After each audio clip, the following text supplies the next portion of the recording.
त्यांचा राजकारणाची दिशा काय ते तर तेच सांगतील. पण त्यांची दिशा काही असो, ते माझे मित्र आहेत आणि मित्र राहतील आणि ती मैत्री तेही निभवतात आणि मी निभवतो. महाराष्ट्राच्या राजकारणातलं आणखीन एक व्यक्तिमत्व म्हणजे प्रकाश आंबेडकर. प्रकाश आंबेडकरांच्या भूमिकेकडे सगळ्यांचं लक्ष लागून राहिले की हे तुमच्या विरोधकांबरोबर जात आहेत की वेगळे राहतात आणि मग वेगळे राहिले तर पुन्हा त्याचा फायदा भाजपला मिळू शकतो असा त्यांच्यावर देखील आरोप होतो.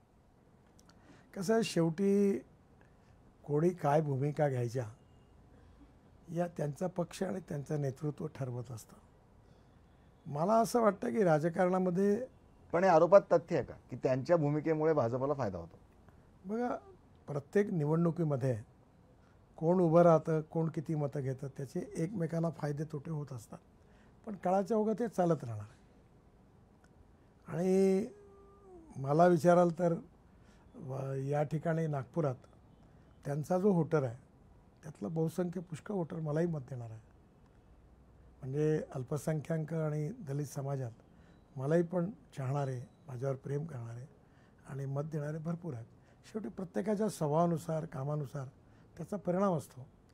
पण राजकारणामध्ये लोकशाहीत प्रत्येक पार्टीला आपला अधिकार आहे, उमेदवाराला अधिकार आहे आणि त्याच्यामुळे डिव्हिजन कधी होतं, कधी फायद्याचं होतं, कधी नुकसानीचं होतं.